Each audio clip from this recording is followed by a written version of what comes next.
We begin tonight with the connection between two stories that we never, ever, ever in a million years thought we would be connecting. The first story is what's going on in Wisconsin, where 68,000 people turned out to protest over the weekend at the state capitol, and thousands more gathered today. Day 7 of these remarkable protests. That's story number 1. Story number 2 is...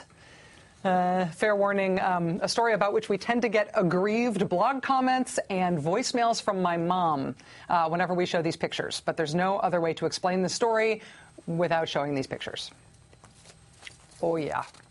Ladies and gentlemen, the few, the proud, the Whackin' Hut, a private security company that our tax dollars have been paying to guard the U.S. Embassy in Kabul. They're still there, actually, still getting paid to guard the U.S. Embassy in Kabul 17 months after these pictures of them at work surfaced. These pictures, which, as you can see, show American defense contractors simulating sex, posing semi-nude, wearing coconut brassieres, and shooting vodka out of each other's hindquarters.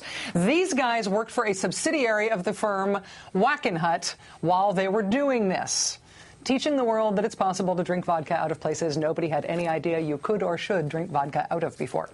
The connection between what's going on in Wisconsin and what went on in Kabul with those guys' pants off is that what the governor of Wisconsin is doing right now, he has tried before. The governor of Wisconsin, who has thrown his state into chaos by trying to strip union rights from people who work for that state, he has tried this before with disastrous results and with Whackin' Hut.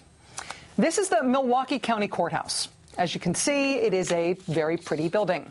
When Scott Walker was in charge in Milwaukee, he decided to fire the security guards who worked at the courthouse and at 2 other county buildings. They were public employees, they were represented by a union, and Scott Walker just fired them.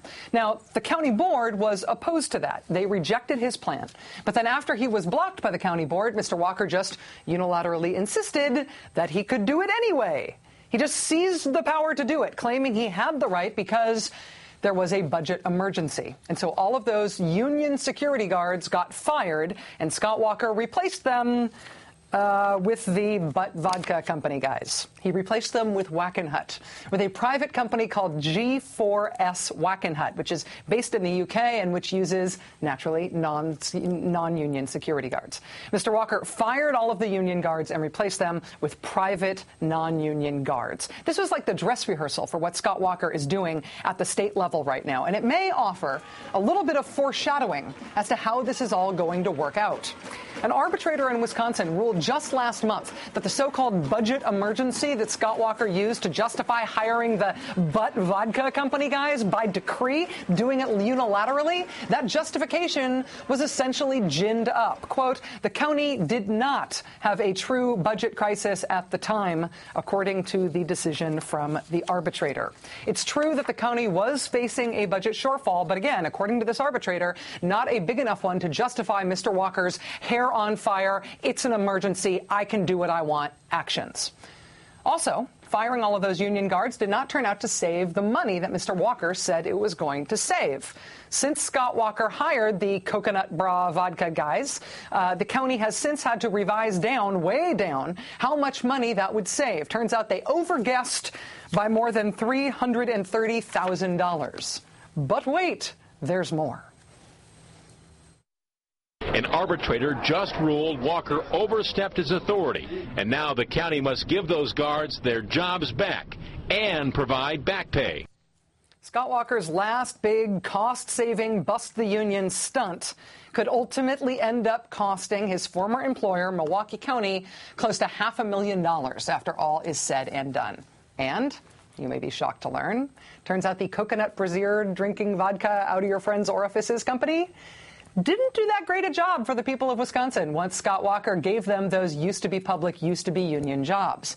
The man Whackin' Hut installed as the security chief for all of the locations where all of the union guards had been fired was a man with a criminal record that included jail time. That's who they picked for their security chief. So the last time Scott Walker did something like this, in his desperation to get rid of employees who joined unions, he improperly fired them, he overstated how much money that would save, and then he allowed for a private, foreign-based butt vodka company to put a convicted criminal in charge of security at the Milwaukee Courthouse and City Hall. Woohoo! That's Wisconsin's new governor. That's where he comes from. The playbook here is clear. The priority is to get rid of the unions, to break them up. The pretext to do that is financial, but it is clear that it is just a pretext. The unions at the center of this fight offered to the governor. They said they would essentially give him all the financial concessions he said he wanted, but he said no to that. He doesn't want those financial concessions. He wants to strip them of their union rights, or he wants nothing. Finances are just a pretext. Among the most expensive benefit package the state pays for any union employees are the ones for the unions that supported Mr. Walker when he ran for governor. Those also happen to be the only ones who are exempted from his union stripping plan. If this really was about money, those ones would be the first ones on the chopping block. But it is not all about money. Finances are just a pretext. In the midst of this supposed budget deficit emergency that makes necessary this dramatic anti-union bill, the governor supported adding about $140 million to the state's deficit when he passed a bunch of tax cuts without paying for them. Finances are just a pretext. When Governor Chris Christie of New Jersey announces that he needs to do the same thing because of his budget crisis, he's expected to announce that tomorrow. And when Governor John Kasich of Ohio moves to do the same thing in his state because of his budget crisis, it will be a pretext in those places, too. Republicans understand that the business interests that support them have always wanted to get rid of unions, as it has always been and as it will always be. But more directly, Republicans understand sources of Democratic political power, and they understand sources of Democratic political power well enough to be focused across the country on how they can destroy those institutions. Corporations, broadly speaking, support Republicans. In the last election cycle, Chamber of Commerce made donations that were 93% Republican.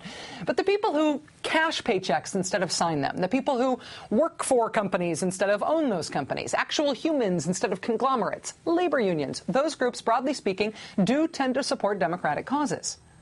Here, again, of the top 10 big money contributors in last year's elections, 7 of the top 10 are right-wing. The only 3 that are not are, ding, ding, ding, unions. Republicans understand enough about the sources of Democratic political power to want to destroy the institutions that make it possible for Democrats to compete in elections.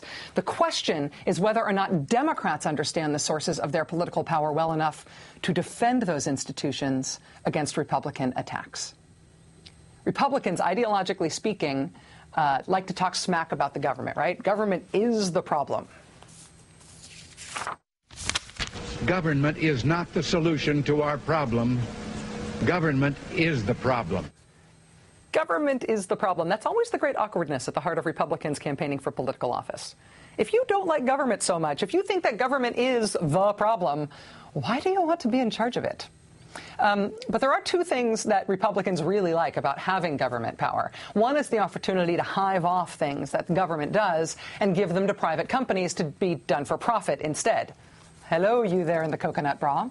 The other thing they have a real passion for is using public policy to attack and dismantle institutions that support Democrats electorally.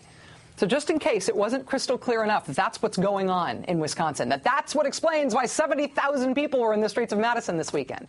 Just in case it wasn't clear enough, when the Republicans in Wisconsin announced today what they're going to do while the Democrats are gone, while the Democrats are out of state, denying the Senate the quorum it needs to vote on this union busting thing, guess what the Republicans are going to do while the Democrats are away? Guess what they're going to do next? It is a bill to make it harder to register to vote in Wisconsin. You know, weirdly, we used this last week as an example of the kinds of issues that Republicans do this on, as an example of the way Republicans use public policy for partisan ends to benefit their own party and hurt Democrats. Registering new voters has long been a great source of Democratic electoral strength. Why is that? Because young voters and people who haven't voted before do tend to vote Democratic. So if Republicans can make it really hard to register to vote, they can take away one of the ways that Democrats win in elections. If you make it harder to register to vote, you make it harder for Democrats to win elections. Republicans understand what institutions help Democrats win elections, and they are using public policy to dismantle those things for partisan purposes. So while they are waiting to destroy the unions in, say, Wisconsin, in the meantime, while they're waiting to do that, they will use their time to destroy voter registration drives. Republicans understand Democrats well enough to know what to attack in order to weaken Democrats. The question now is, do Democrats understand their own institutions and their own strengths well enough to know that they ought to be defending them.